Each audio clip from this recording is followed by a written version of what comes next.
Hello, music lovers. Welcome to episode 78 of What Makes This Song Special. Firstly, sincere apologies this week. I usually try to get an episode and a song out every week, and I've been trying to do that for the last year and a half now, or maybe longer, a couple of years. I just haven't had the chance to put an episode together over the last few weeks. I've had so many gigs, I've had so many vocal students, I've had a really tired voice, and then the odd day that I have had off, I just haven't had the energy to put a vocal down for the world to hear. Voice has been super tired, getting much better now, a wee bit rested again. So I'm back with a story and a song. As always, I had a few people in the comments of other videos saying, when's the next episode coming?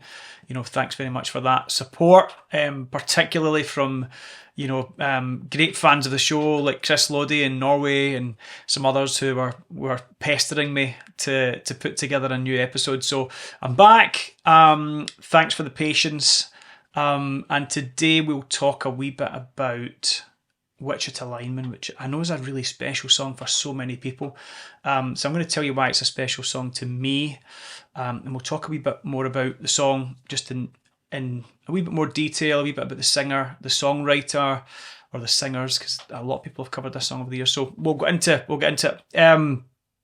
As I've said before, sometimes my wee stories can be really funny, hopefully, or sad or nostalgic, and sometimes they're just sort of an explanation of why a song can be something truly special. As the title suggests, as I've got into in many other episodes where I talk about why, a song can have an emotional meaning to you, even though it's not a great song. This one doesn't have a huge emotional meaning to me. It reminds me of, first time I heard it and all that kind of thing. But it is a special song for so many reasons, musically and lyrically and everything. So, so this is the one. So around about the year 2000 or 2001, I think, I was kind of doing my first job. Me and my mate Gordon Hall were going through this phase of getting into town, into Glasgow city centre, and buying sort of old gangster movies, mafia movies, to watch before we started work. We were both working at the same place, washing dishes in this restaurant together, and he was also the bass player in my band at the time, so spent lots of time together, and we became sort of obsessed. We were at that age where, our late teens, we were sort of really impressed by these kind of gangster, mobster type guys. They seemed really cool, and the stories seemed really cool, and they sort of transported you to just this world of sort of debauchery and drugs and guys with guns and all that stuff. The things that you're always impressed by when you're a kid. And so we became obsessed with watching these classic Al Pacino, Robert De Niro type movies at mine before going to work for a late shift. Goodfellas, the Godfather trilogy, of course, maybe the greatest movie of all time. Casino, A Bronx Tale, Once Upon a Time in America, those types of film. And we were just obsessed with them. And with that came a phase of me getting into other things within that culture, notably music by the Rat Pack, Frank Sinatra, Dean Martin, that type of thing. And I'd also just started playing piano bars around about that time as well, and I've spoken about that in other episodes. And those kinds of songs were always requested in those settings, and they were very popular. So I was trying to learn some of those classics at the time. Fly Me to the Moon, Beyond the Sea, Everybody Loves Somebody, all that type of, all from that genre. And around about that time, my mum had bought me this double or maybe even a triple CD album of sort of classic swing crooner hits, I think, to sort of help me, in my sort of quest to learn those songs for my piano job. And this album that she bought was like one of those big compilation albums that you get, and it had Frank Sinatra, Dean Martin, Sammy Davis Jr., Tony Bennett, all those kind of legendary singers from that time, the crooners. And then randomly on that CD, and I don't think I realised how strange the addition of this song was at the time, but it had Glenn Campbell singing Wichita Lineman, which is definitely more of a country song. It's a kind of country ballad. it never really struck me until I looked back that the addition of Wichita Lineman on that compilation of sort of mob hits was a really strange choice by whoever put the compilation together. It makes no sense. I still can't really get my head around why that was on there, but it didn't really matter to me at all at the time. You know, the song when I first heard it, and I remember, you know, I'm listening to these 3 CDs with, you know, countless incredibly put together, well-structured songs from the past. They're all great songs, but even amongst those incredible songs, Wichita Lineman stood out. Now, maybe it stood out because of what I said before about the fact that it's a country song on a sort of swing, jazzy kind of crooner album. But there's something about the song. It really moved me. I remember hearing it just sitting in my bedroom, 18 years old, and this song comes on, and I'm like, wow, that song's... You had to just go straight back and repeat it. You're immediately invested in the kind of story that's going on. We'll talk a wee bit about that in a second, but yeah, just there's a deep sadness in it, and it just seems to kind of musically pull you in as soon as those first couple of chords hit. You know, it's like this incredible chord structure that's really unusual and a wee bit, you know, against the grain. And the song lyrically is about a kind of working man doing a mundane job, whilst obsessing over a love that never worked out. You know, the line, "And I need you more than want you, and I want you for all time." My God, like, what a lyric. You know, the guy's heart's broken, and he just goes to work every day, and he gets on with it whilst wishing that things could be different. You know, that's my interpretation of it. Anyway, it's a kind of heartbreaking song. And I remember my mum coming home from work that evening when I had been listening to that song a few times, and she walked in the door as I was listening to it in our house. When we walked in, my bedroom was the first... as you walked in the front door of the house, my bedroom was the first room on the right hand side. So if I was playing music, whoever came into the house would hear it immediately. I was always playing music. So my mum immediately said, "Oh my God, is that Wichita Lineman? I haven't heard that song in years. That's one of my favourite songs of all time." And I suppose that's a statement that's probably... It doesn't really make sense anymore, I suppose, because if there's a song that's one of your favourite songs of all time, why wouldn't you have heard it in years? But that's because I suppose Spotify have...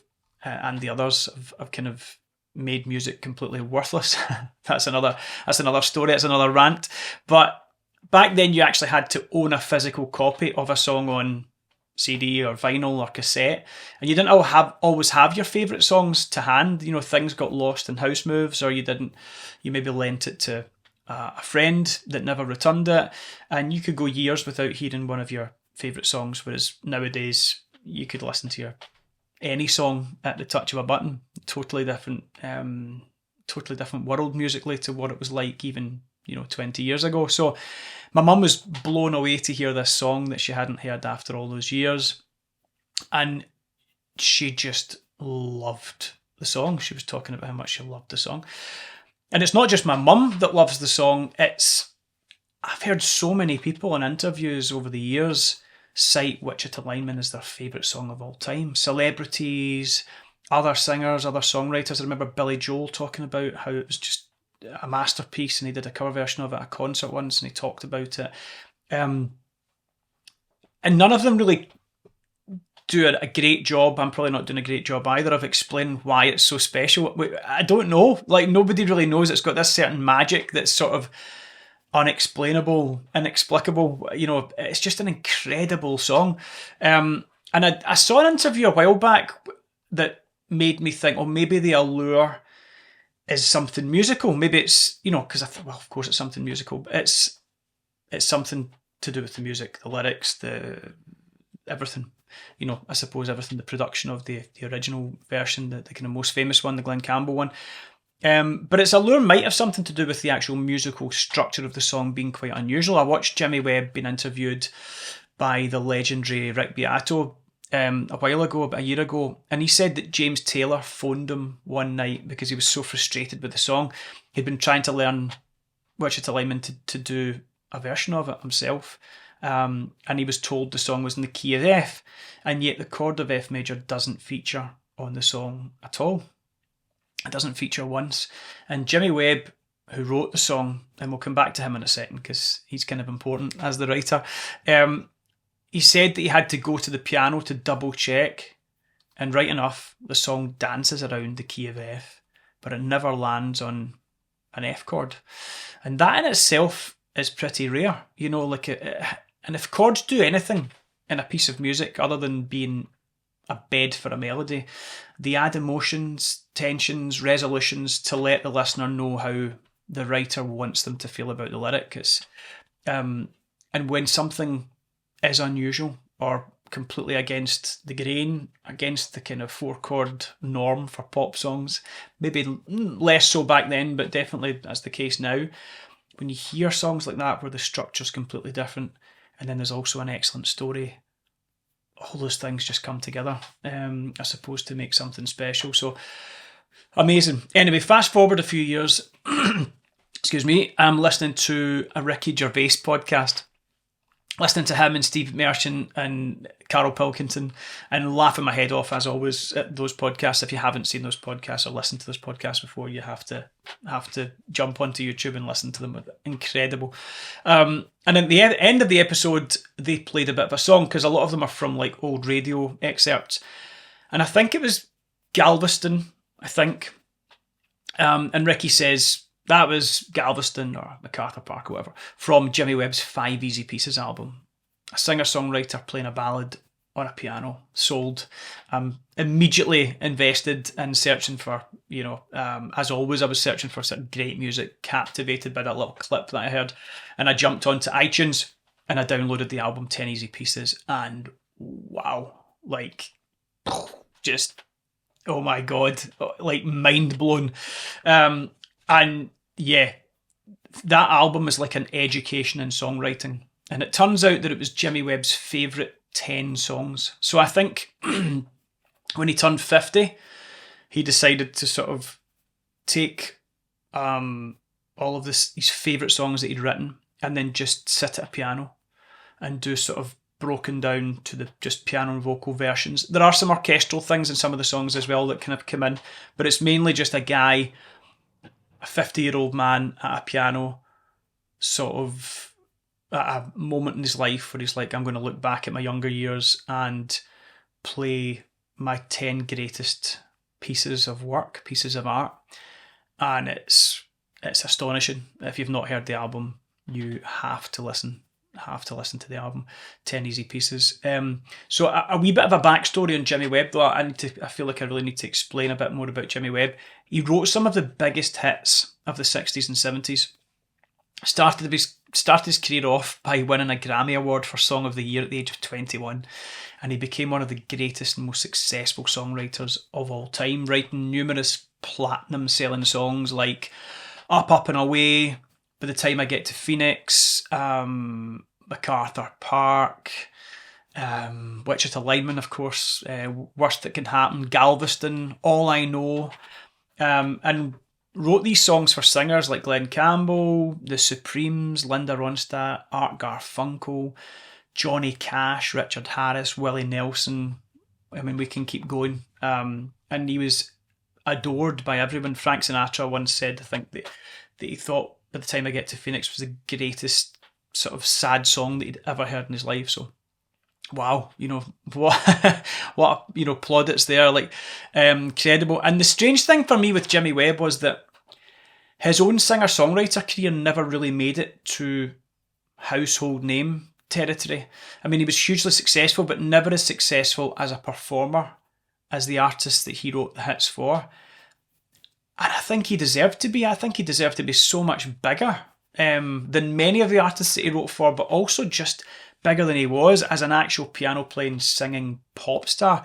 The guy, I mean, he was an utterly incredible piano player. His piano playing is absolutely up there with Billy Joel, Elton John, those guys. I mean, it's hard to, at that level, it's hard to say who's the best because they're all just so good.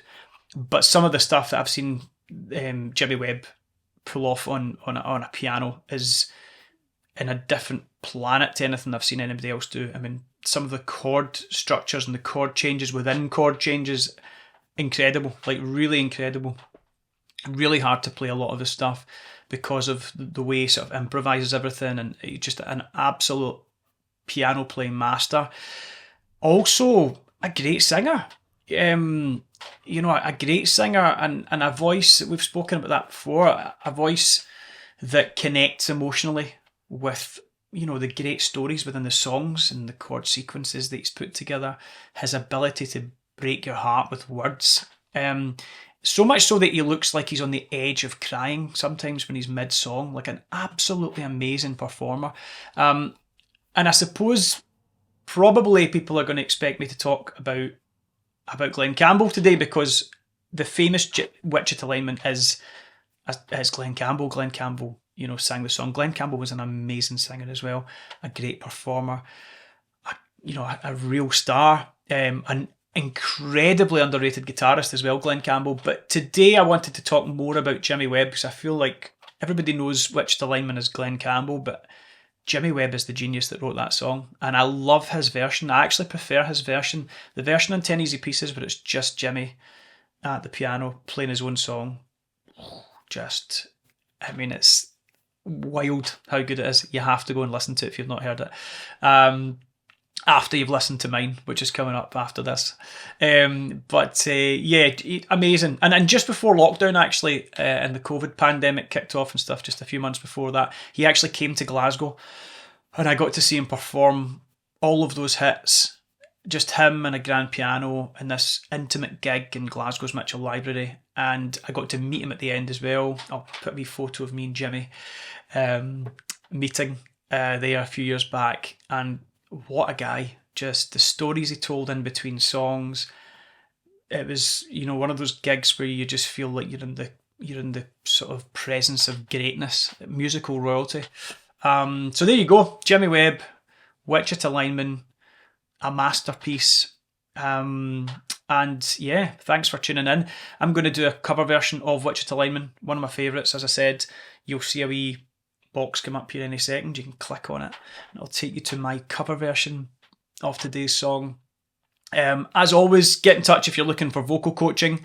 Get in touch if you want to ask any questions. Leave some comments in the spaces below. Tell me why this is a special song to you. It must be a special song to so many folks. So get involved with the comments. We can have a wee debate about it. And yeah, thanks for tuning in, and I'll hopefully see you next week.